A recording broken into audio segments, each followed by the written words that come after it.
ചാടിപ്പോയി എന്ന് പറഞ്ഞ പോലെ ഇവിടെ വന്ന് പെട്ടുപോയോ? ഈ പറഞ്ഞതൊക്കെ അവിടെ നിൽക്കട്ടെ. ഇനി ഞാൻ അങ്ങ് പറയാൻ പോണ കാര്യം നിങ്ങൾ കേട്ടാ വലിയ ഇടങ്ങേറാണ്. പ്രത്യേകിച്ചും എന്റെ പ്രിയപ്പെട്ട ചെറുപ്പക്കാരോട് ഇനി ഞാൻ അങ്ങോട്ട് പറയാൻ പോകുന്ന കാര്യങ്ങൾ അല്ലാഹു സുബ്ഹാനഹു വ തആലയെ സാക്ഷി നിർത്തി തിരുനബി സല്ലല്ലാഹു അലൈഹി വസല്ലമ തങ്ങളുടെ റൗളയിലേക്ക് 3 സ്വലാത്തും കൂടി എത്തിച്ചിട്ട് ഞാനിപ്പോ പറയും. ഇത് കേട്ടുപോയാൽ നിങ്ങൾക്കിത് ബാധ്യതയായി. 2 ചാൻസ് ഉണ്ട്. ഒന്നുകിൽ ഇത് കേൾക്കുന്നതിന് മുമ്പ് നിങ്ങൾക്ക് പോവാം, സുബഹി നിസ്കാരം അതേ കളവാക്കണ്ട. 2 കേട്ടുപോയാൽ പിന്നെ ബാധ്യതയാണ്. നിസ്കാരം ജീവിതത്തിൽ ഒഴിവാക്കിയാൽ ഇനി പറയാൻ പോകുന്ന 15ഓളം വരുന്ന ശിക്ഷകൾ നിങ്ങൾക്ക് അനുഭവിക്കേണ്ടി വരും എന്ന ഹദീസാണ് ഇനി നാം ഉദ്ധരിക്കാൻ പോകുന്നത്. നിർബന്ധ നിസ്കാരങ്ങൾ ജീവിതത്തിൽ പാലിച്ചില്ലെങ്കിൽ അവന് നൽകാൻ പോകുന്ന ശിക്ഷകൾ എണ്ണി പഠിക്കാൻ പോവാണ്. ഇത് കേട്ടിട്ടും ഇത്രയും ശിക്ഷകൾ എനിക്കുണ്ടല്ലോ റബ്ബേ എന്ന് മനസ്സിലാക്കിയിട്ടും ഒരുവൻ നിസ്കാരം ജീവിതത്തിൽ നിലനിർത്തുവാൻ തയ്യാറായില്ലെങ്കിൽ അവന്റെ കാര്യത്തിൽ അള്ളാഹു തീരുമാനം എടുത്തിട്ടുണ്ട് എന്നാണ് നമുക്ക് മനസ്സിലാക്കാനുള്ളത്. അതുകൊണ്ട് ഇത് പാലിക്കുമെന്ന് ഉറപ്പുള്ള ആളുകൾ മാത്രമേ ഇത് കേൾക്കാവൂ. രക്ഷപ്പെടാൻ വേറെ വകുപ്പില്ല. കേട്ടുപോയി. തിരുനബി സല്ലല്ലാഹു അലൈഹി വസല്ലമ തങ്ങൾ പഠിപ്പിച്ച ഹദീസുകൾ വെച്ചുകൊണ്ടുള്ള താക്കീതുകൾ നാം പഠിക്കാൻ പോവാണ്. നിസ്കാരം ജീവിതത്തിൽ നിലനിർത്താത്ത ഒരു മനുഷ്യനെ സംബന്ധിച്ചിടത്തോളം റബ്ബ് സുബ്ഹാനഹു വ തആല 15 ശിക്ഷകൾ അവന് കൊടുക്കും. നിസ്കരിക്കാത്തവനുള്ള ശിക്ഷകൾ 15 എണ്ണം. അതിൽ 6 എണ്ണം ഇഹലോകത്ത് വെച്ച്, ഈ ലോകത്ത് വെച്ച് തന്നെ കിട്ടും. 3 എണ്ണം മരിക്കുന്ന സമയത്ത്, പിന്നെ 3 എണ്ണം ഖബറിന്റെ ഉള്ളിൽ, അവസാനത്തെ 3 എണ്ണം വിധി നിർണായക ദിവസം നാഥനുമായി കണ്ടുമുട്ടുമ്പോൾ. നിസ്കരിക്കാത്തവനുള്ള ശിക്ഷകൾ ഒരു ഘട്ടത്തിലും ഇല്ലാതാവുന്നില്ല. ഈ 4 ഘട്ടങ്ങളിലും അവൻ ശിക്ഷ അനുഭവിക്കണം. നിസ്കാരം ജീവിതത്തിൽ നിലനിർത്താത്തവന്റെ ഇഹലോകത്തുള്ള 6 ശിക്ഷകൾ എന്റെ പ്രിയപ്പെട്ടവർ കേട്ടോ. 1, റബ്ബ് സുബ്ഹാനഹു വ തആല അവന്റെ ആയുസ്സിന്റെ ബറക്കത്തിനെ എടുത്തുകളയും. ആയുസ്സിന്റെ ബറക്കത്തിനെ എടുത്തുകളയും. പറയുമ്പോ സംഭവം തീർന്ന്. കൂലങ്കഷമായി ചിന്തിക്കണം. ചില ആളുകളെ പറ്റി പറയുമ്പോ നമുക്കറിയാം, ഞാൻ ഇത്രയും കാലം ഇവിടെ ജീവിച്ചു, എന്റെ കണക്ക് നോക്കുമ്പോൾ നഷ്ടമാണ്. മക്കൾക്ക് വേണ്ടി ജീവിച്ചു, ഭാര്യയ്ക്ക് വേണ്ടി ജീവിച്ചു, അതുണ്ടാക്കി ഇതുണ്ടാക്കി, എനിക്ക് സ്വന്തമായി ഞാനൊരു ചെരുപ്പ് പോലും മേടിച്ചിട്ടില്ല എന്നിത്യാദിയുള്ള ഒരുപാട് പരിവേദനങ്ങൾ പറയുന്ന പല ആളുകളും ഉണ്ട്. നിസ്കാരം ജീവിതത്തിൽ നിലനിർത്താത്തവനാണോ റബ്ബിന്റെ ശിക്ഷ ഇറങ്ങി തുടങ്ങിയെന്നാണ് മനസ്സിലാക്കേണ്ടത്. അല്ലാത്തവർക്ക് ഇതുണ്ടാവാറുണ്ട്, പക്ഷെ അതിന്റെ പ്രത്യേക പ്രതിഫലവും ഉണ്ട്. നിസ്കാരം നിലനിർത്താത്തത് കൊണ്ട് തിരിഞ്ഞു നോക്കുമ്പോൾ ജീവിച്ച കാലഘട്ടം മുഴുവനും നഷ്ടത്തിന്റെ പട്ടികയാണ് കൂടുതലെങ്കിൽ അതിന്റെ അർത്ഥം ജഗന്നിയന്താവായ റബ്ബിന്റെ ശിക്ഷ എന്നിൽ ഇറങ്ങിത്തുടങ്ങി. 1ാം ഘട്ടമാണ് തിരിഞ്ഞു നോക്കുമ്പോൾ ആയുസ് മുഴുവനും നഷ്ടപ്പെട്ടതായി തോന്നുന്നത്. 1ാമത്തെ ശിക്ഷ. ഇതിറങ്ങി തുടങ്ങിയെന്ന് കണ്ടാൽ ഉടനെ വകഞ്ഞുമാറി രക്ഷപ്പെട്ട് റബ്ബിലേക്ക് ഖേദിച്ചു മടങ്ങൽ നിർബന്ധമാണ്. ഇത് മനസ്സിലാക്കാൻ നമുക്ക് പറ്റണം. ഇത് പറ്റാൻ വേണ്ടിയിട്ടാണ് ഇവിടെ ഇരിക്കുന്നത്. 2, അല്ലാഹു സുബ്ഹാനഹു വ തആല അവന്റെ ദുആഇനെ സ്വീകരിക്കുന്നതല്ല. പ്രാർത്ഥനകൾക്ക് ഉത്തരമില്ല. എന്ത് ചോദിച്ചാലും അല്ലാഹു കൊടുക്കില്ല നിസ്കരിക്കാത്തവൻ. 3, അല്ലാഹു സുബ്ഹാനഹു വ തആല അവന്റെ മുഖത്തു നിന്നും സജ്ജനങ്ങളുടെ ലക്ഷണത്തെ എടുത്തുമാറ്റും. സജ്ജനങ്ങളുടെ ലക്ഷണം മുഖത്തോട്ട് നോക്കിക്കഴിഞ്ഞാൽ ഒരു സ്വാലിഹായ മനുഷ്യനാണ് എന്ന് തോന്നില്ല. ആ മുഖത്തോട്ട് നോക്കിയാൽ നമുക്കറിയാം, സ്വാലിഹീങ്ങൾ തമ്മിൽ പരസ്പരം കണ്ടാൽ മുഖത്തോട് മുഖം നോക്കുമ്പോൾ അറിയാം മദീനയിൽ നിന്നൊരു കണക്ഷനാ. അറിയാണ്ട് കയ്യങ്ക പിടിച്ചാൽ കെട്ടിപ്പിടിച്ചു പോകും. ഒരു സന്തോഷമാണ്. സ്വാലിഹീങ്ങൾക്ക് പരസ്പരം അറിയാൻ പറ്റും. സ്വാലിഹീങ്ങളിൽപ്പെട്ട ഒരു മനുഷ്യനാണെന്ന് തോന്നാത്ത രീതിയിൽ ആ മുഖത്തു നിന്നും ആ പ്രകാശത്തെ അള്ളാഹു എടുത്തു മാറ്റുകയാണ്. കണ്ടാ പറയൂല. 4, he will be detested by all creatures on earth. ഭൂമിയിലുള്ള എല്ലാ ജീവജാലങ്ങളും അവനെ ശപിക്കും. ഭൂമിയിലുള്ള സകല ജീവജാലങ്ങളും അവനെ ശപിച്ചുകൊണ്ടിരിക്കും. ശാസ്ത്രീയമായി തെളിയിക്കാൻ പറ്റും. കല്ലും മണ്ണും ചെടികളും പക്ഷികളും മൃഗങ്ങളും കോഴിയും കാക്കയും പൂച്ചയും പട്ടിയും പശുവും നടക്കുന്ന വഴിയിൽ വൃത്തികെട്ടവൻ, അള്ളാഹുവിന്റെ ശിക്ഷയ്ക്ക് പാത്രീഭൂതനായവൻ, മെനകെട്ടവൻ, നിസ്കരിക്കാത്തവൻ എന്നൊക്കെ പറഞ്ഞുകൊണ്ടിരിക്കുന്നുണ്ടാകും. കല്ല് സംസാരിക്കുമെന്ന് തെളിയിക്കാൻ പറ്റും. ശാസ്ത്രമാണ്. കല്ലിന്റെ ഉള്ളിലുള്ള അടിസ്ഥാന കണികയായ ആറ്റത്തിന്റെ ഉള്ളിൽ ന്യൂട്രോണുകളും പ്രോട്ടോണുകളും ഉണ്ട്. അവയ്ക്ക് ചുറ്റും ഇലക്ട്രോണുകൾ കറങ്ങിക്കൊണ്ടിരിക്കുകയാണ്. ഇലക്ട്രോണുകളുടെ കറക്കത്തിൽ ഒരു മർമ്മരമുണ്ട്. ഓരോ സമയത്തും ഈ മർമ്മരത്തിൽ വ്യത്യാസമുണ്ട്. അത് അവരുടെ തസ്ബീഹാണ്. നിസ്കരിക്കാത്തവൻ അടുത്തൂടി പോകുമ്പോ തസ്ബീഹിൽ വ്യത്യാസപ്പെടും. അത് നിർത്തിയിട്ട് അവർ പറയും, റബ്ബിന്റെ ശിക്ഷയ്ക്ക് പാത്രീഭൂതനായവൻ, നിസ്കരിക്കാത്തവൻ, വൃത്തികെട്ടവൻ. ആ വൈബ്രേഷനിൽ വ്യത്യാസമുണ്ട്. ശാസ്ത്രം തെളിയിക്കുന്നു. ചെടികൾ സംസാരിക്കുന്നു. ജർമ്മനിയിൽ കണ്ടുപിടുത്തം നടന്നിട്ടുണ്ട്. നിങ്ങൾ ഇന്റർനെറ്റിൽ സെർച്ച് ചെയ്യുക, എല്ലാവരുണ്ട്, ഇന്റർനെറ്റിലുണ്ട്. ചെടികൾ സംസാരിക്കുന്നു. ക്യാബേജ് തോട്ടത്തിലേക്ക് ചെടിയെ അറിയാൻ വേണ്ടി ഒരു മനുഷ്യൻ എത്തിയപ്പോൾ ആ ചെടി തൊട്ടടുത്തുള്ള ചെടികളിലേക്ക് മെസ്സേജ് പാസ് ചെയ്ത സംഭവത്തെപ്പറ്റി വിശദമായി പഠിപ്പിക്കുന്ന ഒരു ഗ്യാസ് പ്രൊഡക്ഷനിലൂടെയാണ് മെസ്സേജ് കൈമാറിയത്. ആ ഗ്യാസിനെ കളക്ട് ചെയ്തിട്ട് കമ്പ്യൂട്ടറിൽ കയറ്റി ഡീകോഡ് ചെയ്തെടുത്ത് ശബ്ദമാക്കി പുറത്തു കൊണ്ടുവരാം എന്ന് ശാസ്ത്രകാരന്മാർ പറയുകയാണ്. ചെടികൾ പോലും സംസാരിക്കുന്നു. അള്ളാഹുവിന്റെ റസൂലിന്റെ വിട്ടുപിരിഞ്ഞ ആ ഈത്തപ്പനത്തടി കരഞ്ഞ സംഭവം ഓർക്കുമ്പോൾ അതിനും ശാസ്ത്രമുണ്ട് എന്ന് നമുക്ക് മനസ്സിലാക്കാൻ സാധിക്കും. അങ്ങനെ ലോകത്തുള്ള സകല ജീവജാലങ്ങളും ഇവനെ കാണുന്ന മാത്രയിൽ ശപിച്ചുകൊണ്ടിരിക്കുകയാണ്. അഞ്ചാമത്തെ ശിക്ഷ എന്താ? അവന്റെ നല്ല പ്രവർത്തനങ്ങൾക്ക് ഒരു സവാബും കൊടുക്കുന്നതല്ല. അവൻ എന്തൊക്കെ നന്മ ചെയ്താലും നിസ്കരിക്കാത്തവനാണോ അവൻ ഒരു തരത്തിലുള്ള പ്രതിഫലവും ഇല്ല. എത്രയും മക്കളെ കെട്ടിക്കാൻ വേണ്ടിയിട്ട് കാശ് കൊടുത്തിട്ടുണ്ടാവും, പള്ളി പണിയാൻ കാശ് കൊടുത്തിട്ടുണ്ടാവും, പാവങ്ങളെ സഹായിച്ചിട്ടുണ്ടാവും, സ്വതക്ക കൊടുത്തിട്ടുണ്ടാവും. എന്തൊക്കെ ചെയ്താലും നന്മയില്ല, ഗുണമില്ല. കാരണം എന്താ? നിസ്കരിക്കുന്നില്ല എന്നതാണ് കാരണം. എന്തിനേറെ പറയുന്നു, ഞാൻ വളരെ അടുത്ത് ഒരു പുതിയ വിഷയം പഠിക്കാൻ വേണ്ടി അവയവദാനത്തിന്റെ ഇസ്ലാമിക മാനം ഇതിനെപ്പറ്റി ഒന്ന് പഠിക്കാൻ വേണ്ടിയിട്ട് ഞാൻ ചില ഗ്രന്ഥങ്ങൾ പരതിയപ്പോൾ നിസ്കരിക്കാത്തവനാണെങ്കിൽ, നിസ്കാരം ഒഴിവാക്കിയവനാണെങ്കിൽ അങ്ങനെ പ്രത്യേകിച്ച് പ്രാധാന്യമൊന്നുമില്ല. ഏത് അവയവം വേണമെങ്കിൽ എടുത്തോളാം, അവന്റെ അവയവമൊക്കെ വേണമെങ്കിൽ എടുക്കാം. ചിന്തിച്ചു നോക്കി. നിസ്കരിക്കാത്ത ഒരു മുസ്ലിം ആണെങ്കിൽ അങ്ങനെ പ്രത്യേകിച്ച് പ്രാധാന്യമൊന്നും കൊടുക്കണ്ട, ഏത് അവയവം എടുക്കാം എന്നൊക്കെ കർമ്മശാസ്ത്ര പണ്ഡിതന്മാർ എഴുതി വെച്ചിട്ടുണ്ട്. ഒരു അവയവത്തിനും വിലയില്ലാന്ന്. നിസ്കരിക്കാത്തവൻ വീട്ടിൽ വന്നപ്പോൾ പട്ടിക്ക് ഭക്ഷണം കൊടുത്ത പാത്രത്തിൽ ഭക്ഷണം കൊടുത്ത സംഭവത്തെ പറ്റി അറിയാലോ. മഹാനായ ഇമാം ഷാഫി റഹ്മത്തുള്ളാഹി അലൈഹി തങ്ങളുടെ കുടുംബം അറിയാം. പല വിഷയങ്ങളിലൂടെ നാം കടന്നു പോകുമ്പോൾ ഒരു വിലയും കൽപ്പിക്കുന്നില്ല മതം നിസ്കരിക്കാത്തവന് എന്നാണ് നാം മനസ്സിലാക്കേണ്ടത്. അഞ്ചാമത്തെ ശിക്ഷ, അവന്റെ സൽക്കർമ്മങ്ങൾക്ക് പ്രതിഫലം ഇല്ല തന്നെ. ആറാമതായി മനസ്സിലാക്കുക, സജ്ജനങ്ങളുടെ ദുആയിൽ അവന് സ്ഥാനമില്ല. സജ്ജനങ്ങളുടെ ദുആയിൽ അവന് സ്ഥാനമില്ല. സജ്ജനങ്ങൾ അവനോട് ദുആയിരുന്നാലും ആ കൂട്ടത്തിൽ അവൻ പെടുന്നില്ല. അങ്ങനെ സ്വാലിഹീങ്ങൾക്ക് വേണ്ടിയിട്ട് പള്ളിയിൽ ഇമാമ് ദുആ ചെയ്യുമ്പോൾ, നമ്മുടെയൊക്കെ പ്രാർത്ഥനാ സദസ്സുകളിൽ സ്വാലിഹീങ്ങൾ ഉൾപ്പെടുത്തിക്കൊണ്ട് ദുആ ചെയ്യുമ്പോൾ അതിൽ നമുക്ക് സ്ഥാനം കിട്ടൂല. മനസ്സിലാക്കണം. സജ്ജനങ്ങൾ ദുആയിൽ പെടുന്നില്ല, കുടുങ്ങിപ്പോവാണ്. ഇഹലോകത്തുള്ള 6 ശിക്ഷകൾ എന്റെ പ്രിയപ്പെട്ടവർ കാണുന്നുണ്ടോ? 2 മരിക്കുന്ന സമയത്തുള്ള 3 ശിക്ഷകൾ. 1 അതിനിന്ദ്യനായി മരണപ്പെടും, അതിനിന്ദ്യനായി മരണപ്പെടും. 2 വിശന്നു മരിക്കും. 3 അതികഠിനമായ ദാഹത്താലായിരിക്കും അവൻ മരിക്കുക. അതികഠിനമായ ദാഹത്താലുള്ള മരണം. നിന്ദ്യനായി മരിക്കുക എന്ന് വെച്ചാൽ മരണത്തിന്റെ വേദന നാം കണ്ടു. അത് ഏറ്റവും എളുപ്പത്തിൽ ഞങ്ങൾ പിടിച്ച റൂഹാണ് നബിയെ, താങ്കളുടെ ശറഫാക്കപ്പെട്ട റൂഹ് എന്ന് മലക്കുകൾ പറഞ്ഞെങ്കിൽ, നിന്ദ്യനായിക്കൊണ്ട് ഒരു മനുഷ്യന്റെ റൂഹ് പിടിക്കുന്ന രംഗത്തെപ്പറ്റി എന്റെ പ്രിയപ്പെട്ടവർ ചിന്തിച്ചിട്ടുണ്ടോ? പിടിച്ചു വലിച്ചു കുടഞ്ഞങ്ങ റൂഹങ്ങ് പുറത്തേക്ക് എടുക്കുകയാണ്, നിന്ദ്യനാക്കിക്കൊണ്ട് ചവിട്ടി മാറ്റല്ലേ. നിസ്കരിക്കാത്തവൻ അതിനിന്ദ്യനായി മരണപ്പെടും. അള്ളാഹു കാത്തുരക്ഷിക്കുമാറാവട്ടെ. 2 വിശന്നു മരിക്കും. 3 അതിഗൗരവമുള്ള വിഷയമാ, ദാഹിച്ചു വലഞ്ഞായിരിക്കും അവൻ മരിക്കുക. ഉപമയുണ്ട്, കടലുകളിലെ വെള്ളം കുടിച്ചാലും പറ്റാത്ത ദാഹം. ഉപമ കണ്ടോ? കടലുകളിലെ വെള്ളം കുടിച്ചാലും പറ്റാത്ത ദാഹം. എന്ത് ദാഹമായിരിക്കും അത്? ചിന്തിക്കണം. നിങ്ങൾക്കറിയാമോ ലോകത്തേക്ക് വെച്ച് ഏറ്റവും ഭീകരമായ മരണം എന്താണെന്ന്? ആർക്കെങ്കിലും പറയാമോ? ലോകത്തേക്ക് വെച്ച് ഏറ്റവും ഭീകരമായ മരണം എന്താ? ശാസ്ത്രം വിധി എഴുതുന്നു. എന്താണത്? ക്ലൂ കിട്ടിയ പിന്നെ സംഭവങ്ങൾ ഇപ്പൊ ദാഹിച്ചു മരിക്കൽ. ശരിയാണ്. ഹൈഡ്രോഫോബിയ എന്ന കണ്ടീഷനെ പറ്റി കേട്ടിട്ടുണ്ടോ? പേപ്പട്ടി വിഷബാധയേറ്റുള്ള മരണമാണ് ഏറ്റവും ഭീകരമായ മരണമായി കൊണ്ട് ശാസ്ത്രം വിധി എഴുതുന്നത്. എങ്ങനെയെന്നാൽ, പേപ്പട്ടി വിഷബാധയേറ്റ ഒരു മനുഷ്യന്റെ ലക്ഷണം എന്താ? വെള്ളം കണ്ടാൽ പേടിക്കും. നമ്മളൊക്കെ പണ്ടേ അറിയാവുന്ന സംഭവം. പേപ്പട്ടി വിഷബാധ ഉണ്ടെങ്കിൽ ഒരു ഗ്ലാസ് വെള്ളം ഇങ്ങനെ കാണിച്ചു കൊടുത്താൽ വെള്ളം കാണുമ്പോൾ പേടിക്കും. യഥാർത്ഥത്തിൽ എന്താ സംഭവം എന്നിട്ട് പ്രിയപ്പെട്ടവർക്ക് അറിയോ?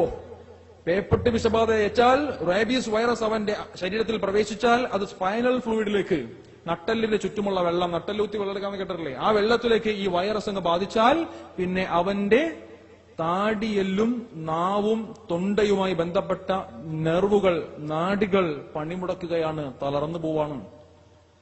താടിയെല്ലും നാവും തൊണ്ടയുമായി ബന്ധപ്പെട്ട നെർവ്സ്, നാഡികൾ പണിമുടക്കുന്നു, തളർന്നു പോകുന്നു.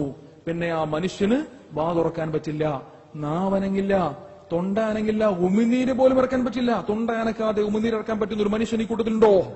തൊണ്ട അനക്കാതെ ഉമിനീര് ഇറക്കാൻ പറ്റുമോ? ഉമിനീര് പോലും ഇറക്കാൻ പറ്റാതെ വിഷമിക്കുന്ന സാഹചര്യം. കാരണം എത്ര ദിവസം പറ്റും? കഠിനമായ ദാഹം തുടങ്ങും, വല്ലാത്ത ദാഹം തുടങ്ങും. ദാഹിച്ചു വലഞ്ഞിരിക്കുന്ന മനുഷ്യന്റെ മുന്നിലേക്ക് നിങ്ങളൊരു പാത്രത്തിൽ കുറച്ച് വെള്ളം കൊണ്ടുവന്ന് കൊടുത്തോ, ആ വെള്ളം ഉടനെ പിടിച്ച് മുഴുവനും ഒറ്റയടിക്ക് കുടിക്കാൻ വേണ്ടി അവൻ വെപ്രാളം കാണിക്കും, വല്ലാത്ത അഭിനിവേശം കാണിക്കും. ഇത് കണ്ടാൽ വെള്ളം കണ്ടുള്ള പേടിയാണെന്ന് തോന്നിപ്പോകും.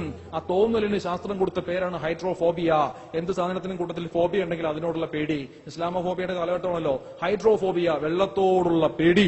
വെള്ളം കാണുമ്പോഴുള്ള പേടിയല്ല അത് വെള്ളത്തോടുള്ള പ്രേമമാണ്, അനുരാഗമാണ്, അഭിനിവേശമാണ്. വെള്ളം മുഴുവനും കുടിച്ചു തീർക്കുവാനുള്ള ആഗ്രഹമാണ് വെള്ളത്തോടുള്ള പേടിയായി ചിത്രീകരിക്കപ്പെടുന്നത്. കഠിനമായ ദാഹം നിങ്ങൾ കണ്ടോ? വിയറ്റ്നാമിൽ റേബീസ് അണുബാധ ബാധിച്ച ഒരു മനുഷ്യന്റെ രംഗം നിങ്ങൾക്ക് കാണാം. തുടക്കത്തിലുള്ള ലക്ഷണാണ്. തുടക്കത്തിലെ ലക്ഷണ ദിവസങ്ങൾ കഴിഞ്ഞാൽ കൂടും. ആ മനുഷ്യൻ അവനൊരു ഗ്ലാസ് വെള്ളം കുടിക്കാൻ കൊടുക്കുമ്പോൾ ഈ വെള്ളം അകത്താക്കാൻ പ്രാരംഭ ലക്ഷണമാണ്. ഒരുപാട് ഭീകരതയിലേക്കൊന്നും പോയിട്ടില്ല. ആ വെള്ളം ഒന്ന് കുടിക്കാൻ വേണ്ടി ആ മനുഷ്യന് പെടുന്ന പാട്. വിയറ്റ്നാമിലെ ഒരു പേവിഷബാധയേറ്റ ആളുകളെ പാർപ്പിക്കുന്ന സെല്ലിൽ കിടക്കുന്ന ഒരു മേസ്ലി പണിക്കാരൻ, 48 വയസ്സുകാരൻ, national institute of infections and tropical diseases Vietnam 2007 June 28 എടുത്ത വീഡിയോ കണ്ടോ? 48 വയസ്സുള്ള മേസ്ലി പണിക്കാരൻ റേബീസ് അണുബാധ സംശയിക്കുന്നു.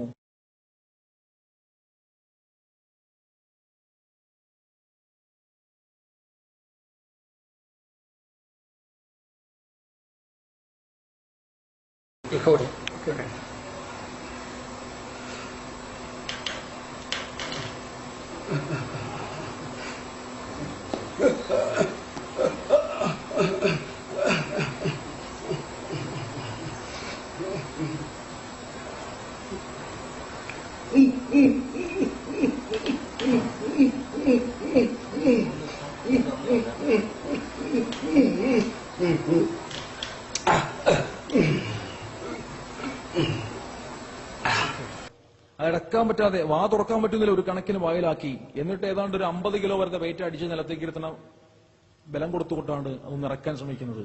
ഇറങ്ങുന്നില്ല. ഇറങ്ങൂല എന്ന് കണ്ടപ്പോ തുപ്പിക്കൊള്ളാൻ പറഞ്ഞ് പാത്രം വെച്ച് കൊടുക്കുമ്പോൾ ഇത്രയും കഷ്ടപ്പെട്ട സാധനം വായിലോട്ടാക്കിയത് തുപ്പാനോ എന്നുള്ള മട്ടിൽ അല്ലെങ്കിൽ തട്ടിക്കളയുന്ന രംഗം നിങ്ങൾക്ക് കാണാം. അതങ്ങനെ കഷ്ടപ്പെട്ട് ഇറക്കി കഴിഞ്ഞപ്പോൾ നിർവൃതി കണ്ടോ? മണിക്കൂറുകൾ കഴിയുന്തോറും സംഭവം വഷളായിക്കൊണ്ടിരിക്കും. പിന്നെ സെല്ലിൽ കിടന്ന് ഭ്രാന്തമായ ആവേശങ്ങൾ കാണിക്കും. എന്തിനേറെ പറയുന്നു, ഇരുമ്പിന്റെ കമ്പി പോലും വളച്ചെടുക്കുന്ന ശക്തി ഇവൻ പ്രയോഗിക്കും. കഷ്ടപ്പെട്ടുള്ള മരണമാണ് പേപ്പട്ടി വിഷബാധയായിട്ടുള്ള മരണം. ആ മരണത്തെ തൊട്ട്, അത്തരം അവസ്ഥയെ തൊട്ട് അല്ലാഹു നമ്മയും അഹ്ലുകാരെയും വരും തലമുറകളെയും കാത്തുരക്ഷിക്കുമാറാകട്ടെ. അത്രത്തോളം ഭീകരം. ഇവിടെ മനസ്സിലാക്കേണ്ട വിഷയം എന്താ? ദാഹിച്ചു മരിക്കും എന്ന ഹദീസ് മനസ്സിലാക്കണമെങ്കിൽ ഭൗതിക ലോകത്തെ ഈ ഉദാഹരണത്തെ നാം തീർച്ചയായും ഉൾക്കൊള്ളണം. ദാഹം എന്താണെന്ന് മനസ്സിലാക്കണം. കടലുകളിലെ വെള്ളം കുടിച്ചാലും പറ്റാത്ത ദാഹം എന്ന് പറയുമ്പോൾ സാഹിത്യ ഭാഷയിൽ തള്ളിക്കളഞ്ഞാൽ പോരാ. വെറുതെ ഒരു ഗ്ലാസ് വെള്ളമെങ്കിലും കുടിക്കാൻ കഷ്ടപ്പെടുന്നവന്റെ ദാഹം നാം മനസ്സിലാക്കണം. ഇതൊരവസ്ഥയാണ്. കഴിഞ്ഞില്ല. ഖബറിലേക്ക് വെച്ചു കഴിഞ്ഞാലുള്ള 3 ശിക്ഷ. ഖബർ നിങ്ങൾ നേരത്തെ കണ്ടു. ഈ ഖബറിലേക്ക് നിസ്കരിക്കാത്തവനെ അങ്ങ് വെച്ചു കഴിഞ്ഞാൽ ഖബർ 2 വശത്തു നിന്നും അവനെ ഒരു ഇറുക്കലുണ്ട്, ഒറ്റ പിടുത്തമുണ്ട്. വാരിയല്ലുകൾ കോർക്കപ്പെടുന്ന കോലത്തിൽ അവൻ കിടന്നു പോകുന്ന അവസ്ഥ. ഏതൊരു മനുഷ്യൻ ഖബറിലേക്ക് വന്നാലും ഖബറിൽ പിടുത്തമുണ്ട്. എന്നിൽ നിന്നുണ്ടായതല്ലേ, നീ എന്നിലേക്ക് തന്നെ വാമോനെ എന്ന് പറഞ്ഞൊരു സ്നേഹപ്രകടനം. ആ സ്നേഹപ്രകടനത്തിന് അപ്പുറത്തേക്ക് ഒരൊറ്റ ഞെക്കലാണ്. ഇറക്കിയിട്ട് വാരിയലുകൾ കോർത്ത അവസ്ഥയിൽ അവനെ കിടത്തിക്കളയുന്ന അവസ്ഥ. നിസ്കരിക്കാത്തവൻ ഖബറിലേക്ക് വെക്കപ്പെട്ടു കഴിഞ്ഞാൽ ദേഷ്യത്തോടെ ഖബർ അവനെ എടുക്കുന്ന രംഗത്തെപ്പറ്റി കാരുണ്യത്തിന്റെ പ്രവാചകൻ പഠിപ്പിക്കുന്നുണ്ട്. മനസ്സിലാക്കണം. 2, ഖബറിൽ വെക്കപ്പെട്ടു കഴിഞ്ഞാൽ ഖബറിടം മുഴുവനും തീ കൊണ്ട് നിറയ്ക്കപ്പെടും. ഖബറിടം മുഴുവനും തീ കൊണ്ട് നിറയ്ക്കപ്പെടും. ആ തീയിന്റെ പ്രത്യേകത എന്താ? ദുനിയാവിലെ തീയ് ആഖിറത്തിലെ തീയെ പറ്റി ചിന്തിക്കുമ്പോൾ കരയുന്നുണ്ട്, വിഷമിക്കുന്നുണ്ട്, കരയുന്നുണ്ട്. അത്ര തീക്ഷണമായ തീയിലേക്ക് ആ തീ അവിടെ കത്തിക്കപ്പെടുകയാണ് ഖബറിൽ. ആത്മീയമായ സ്ഥലമാണത്. ആത്മീയമായ സ്ഥലം. ഖബറിൽ അങ്ങോട്ട് തീ കത്തണല്ലേ, ഖബറിൽ പാമ്പ് വരെയല്ലേ, ഇതൊന്നും ചിന്തിക്കണ്ട. വെറുതെ ഉദാഹരിക്കട്ടെ. ഒരു മനുഷ്യൻ യഥാർത്ഥ ജീവിതത്തിൽ അവനെ കൊത്താൻ വേണ്ടിയിട്ട് ഒരു വലിയ രാജവെമ്പാല ഓടി വരുന്നു എന്ന് കണ്ടോ? രാജവെമ്പാലയുടെ പ്രത്യേകത എന്താ? 10 അടിയോളം നീളവും മൊത്തം നീളത്തിന്റെ 1/3 പത്തി വിടർത്തി നിൽക്കുവാനും കഴിവ് നൽകപ്പെട്ടിട്ടുള്ള രാജവെമ്പാല. നീളം 10 അടിയെങ്കിൽ അതിന്റെ 1/3 പത്തി വിടർത്തി നിൽക്കാന്ന് മാത്രമല്ല, ആ കോലത്തിൽ കിലോമീറ്ററോളം സ്പീഡിൽ ഓടുവാൻ കഴിവുള്ള രാജവെമ്പാല. വണ്ണമോ ഒരു അടയ്ക്കാമരത്തിന്റെ വണ്ണം. അടയ്ക്കേണ്ട മരമുണ്ടല്ലോ, അടയ്ക്കാമരത്തിന്റെ വണ്ണവും 10 അടിയോളം നീളവും അതിന്റെ 1/3 പത്തി വിടർത്തി പിടിച്ചുകൊണ്ട് വളരെ വേഗത്തിൽ കിലോമീറ്ററുകളോളം പോകുവാൻ അള്ളാഹു കഴിവ് നൽകിയ ഒരു സൃഷ്ടിയാണ് രാജവെമ്പാല എങ്കിൽ, ഒരു ആനയെ കൊല്ലുവാനുള്ള വിഷം അതിന്റെ ശരീരത്തിലുണ്ടെങ്കിൽ ഈ സാധനം ഒരു മനുഷ്യനെ വളരെ വേഗത്തിൽ ഓടിക്കൊണ്ട് കൊത്താൻ ഓടിച്ചിരുന്ന രംഗം നിങ്ങൾ യഥാർത്ഥ ജീവിതത്തിൽ ഒന്ന് കണ്ടു നോക്കിയേ. എത്രത്തോളം ശാരീരിക മാറ്റങ്ങൾ ഉണ്ടാകും. ഇതേ അവസ്ഥ സ്വപ്നത്തിലൊന്ന് കണ്ടു നോക്കിയേ. കിടന്നുറങ്ങുമ്പോൾ രാജവെമ്പാല കൊത്താൻ ഓടിച്ചിരുന്ന രംഗം നിങ്ങൾ സ്വപ്നത്തിൽ കാണുക. എന്തൊക്കെ മാറ്റം ശരീരത്തിലുണ്ടാകും. നിങ്ങൾ ഹൃദയമിടിപ്പ് കൂടും, ശ്വാസോച്ഛ്വാസത്തിന്റെ ഗതി കൂടും, ഉറങ്ങുകയാണെങ്കിലും കൃഷ്ണമണി വികസിക്കും, തൊണ്ടയിലെ വെള്ളം വറ്റും, എത്ര തണുപ്പത്ത് കിടന്നുറങ്ങിയാലും നിങ്ങൾ വിയർക്കാൻ തുടങ്ങും. സ്വപ്നത്തിന്റെ കാഠിന്യമാണത്. അഥവാ യഥാർത്ഥ ജീവിതത്തിൽ സംഭവിക്കുന്ന അതേ സാഹചര്യങ്ങൾ കൊണ്ട് ശരീരത്തിലുണ്ടാകുന്ന അതേ മാറ്റങ്ങൾ സ്വപ്നം കാണുമ്പോഴും ഉണ്ടാകുന്നു. ആത്മീയ പീഡനം നടക്കുന്ന സ്ഥലമാണ് ഖബർ. ശാരീരിക പീഡനം പിന്നീടാണ്. ആ റൂഹിനെ പീഡിപ്പിക്കുന്ന സ്ഥലമാണത്. വരാനിരിക്കുന്ന കാര്യങ്ങൾ കാണിച്ചു കൊടുത്ത് പീഡിപ്പിക്കുന്ന സ്ഥലമാ. ഇതൊക്കെ കാണേണ്ട ഒരു സ്ഥലമുണ്ട്. ഇതൊക്കെ കണ്ടിട്ട് അങ്ങനെയൊന്നും ഉണ്ടാവില്ല എന്ന് വിശ്വസിച്ചാൽ ശരിയാവില്ല. അതുകൊണ്ടാണല്ലോ ഉറക്കത്തിൽ നിന്ന് എഴുന്നേച്ചാൽ അൽഹംദുലില്ലാഹില്ലദീ അഹ്യാനി ബഅദ മാ അമാതനി വ ഇലൈഹി നുശൂർ, ഒരു ഉറക്കത്തിൽ, ഒരു മരണമാകുന്ന ഉറക്കത്തിൽ നിന്നും എന്നെ എഴുന്നേൽപ്പിച്ച റബ്ബിനാകുന്നു സർവസ്തുതിയും. ഉറക്കം എന്ന് വെച്ചൊരു മരണമല്ലേ, സ്വപ്നം കാണൽ മരണം കഴിഞ്ഞാലുള്ള അനുഭവങ്ങളല്ലേ എന്നിത്യാദിയുള്ള വിഷയങ്ങൾ ചിന്തിക്കുന്നവന് ദൃഷ്ടാന്തമുണ്ട്. ബുദ്ധിപരമായി ചിന്തിക്കാൻ നമുക്ക് പറ്റണം. നിസ്കരിക്കാത്തവന്റെ കബറിലേക്ക് ഒരു പ്രത്യേക ടൈപ്പ് പാമ്പിനെ അപ്പോയിന്റ് ചെയ്യും. ശുജാഉൽ അക്റ എന്നു പേരുള്ള ഭീകരമായിട്ടുള്ള പല രൂപങ്ങളും പല അവസ്ഥകളും നിസ്കരിക്കാത്തവന്റെ കബറിലുണ്ട്. സുബഹി നിസ്കരിക്കാത്തതിന്റെ പേരിൽ ദുഹർ വരെയും, ദുഹർ ഒഴിവാക്കിയതിന്റെ പേരിൽ അസുർ വരെയും, അസുറിന്റെ പേരിൽ മഗ്രിബ് വരെയും, മഗ്രിബിന്റെ പേരിൽ ഇശാ വരെയും, ഇശാ നിസ്കരിക്കാതെ കിടന്നുറങ്ങിയതിന്റെ പേരിൽ പിറ്റേ ദിവസം സുബഹി നിസ്കാരം വരെയും നിന്നെ കൊത്തിക്കൊണ്ടിരിക്കുവാൻ എന്റെ നാഥൻ എന്നോട് കൽപ്പിച്ചിരിക്കുന്നു എന്ന് പറഞ്ഞുകൊണ്ട് ആ പാമ്പിനെ അനുസ്യൂതം കൊത്തിക്കൊണ്ടിരിക്കും എന്നാണ് തിരുനബി സ്വല്ലല്ലാഹു അലൈഹി വസല്ലം തങ്ങൾ പഠിപ്പിക്കുന്നത്. നിസ്കരിക്കാത്തവന് ഖബറിലുള്ള അവസ്ഥയാ. ഇത് സ്വപ്നം കണ്ടു നോക്കിയ ഈ സംഭവം 70 മുഴമുള്ള ഒരു മലയുടെ മുകളിൽ നിലത്തോട്ട് വീണ സ്വപ്നം കണ്ടു നോക്കിയേ. നിലത്ത് മുട്ടി അപ്പത്തന്നെ ഉമ്മാനെ വിളിക്കും, ചാടി എണീക്കും, അല്ലെ? ഒരു 2 കപ്പ് വെള്ളമെങ്കിലും കുടിക്കും. ഓരോ കൊത്തിലും 70 മുഴത്തോളം ഭൂമിയിൽ ആണ്ടുപോകുന്ന കൊത്തുന്ന ഒരു പാമ്പിനെ ഖബറിലേക്ക് നിയോഗിക്കും. ചിന്തിക്കണം. ലോകത്തേക്ക് വെച്ച് ഏറ്റവും വലിയ പഴുതാരയെ നിങ്ങൾ കണ്ടിട്ടുണ്ടോ? ഞാൻ പല സ്ഥലത്തിലും കാണിച്ചിട്ടുണ്ട്. ഖബറിന്റെ ഉള്ളിൽ എങ്ങനെ പഴുതാര വരിക? ഒരു സംശയവും വേണ്ട. ഖബറിന്റെ ഉള്ളിൽ പഴുതാര ഉണ്ടാകും, ക്ഷുദ്രജീവികളുണ്ടാവും, പാമ്പുണ്ടാവും, ചിതലുണ്ടാവും, എന്തായാലും ഉറപ്പാണ്. അത് കണ്ടിട്ടുണ്ട്. എങ്കിൽ താങ്കൾ കാണാൻ പോകുന്ന എന്താ? ലോകത്തേക്ക് വെച്ച് ഏറ്റവും വലിയ പഴുതാര. അതൊക്കെ നിങ്ങൾ ഇതൊക്കെ ജീവിതത്തിൽ കണ്ടിട്ടുണ്ടോ? Giant tropical centipedes share their territories with tarantulas. This 10-inch specimen is no exception. Despite its impressive length, it's a nimble navigator and spends most of its life patrolling the ground for food.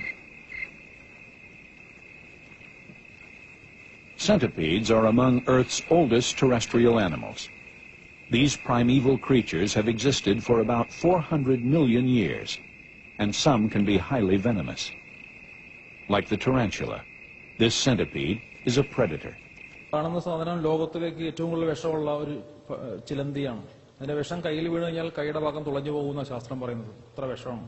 ആ വിഷമുള്ള ചിലന്തിയെ അത് പിടിക്കുന്ന രംഗം കണ്ടെങ്കിൽ കബറിന്റെ ഉള്ളിൽ മനുഷ്യന് ഒരു പഴുതാര പിടിക്കുന്ന രംഗം ഓർത്താൽ മതി. ഒരുമാതിരിപ്പെട്ട ആൾക്കാരൊക്കെ നന്നാവൂലേ ഇത് കണ്ടു കഴിഞ്ഞാൽ? ചിന്തിച്ചു നോക്കുക. ഭീകരതകളുള്ളൊരു സ്ഥലമാണ് ഖബർ.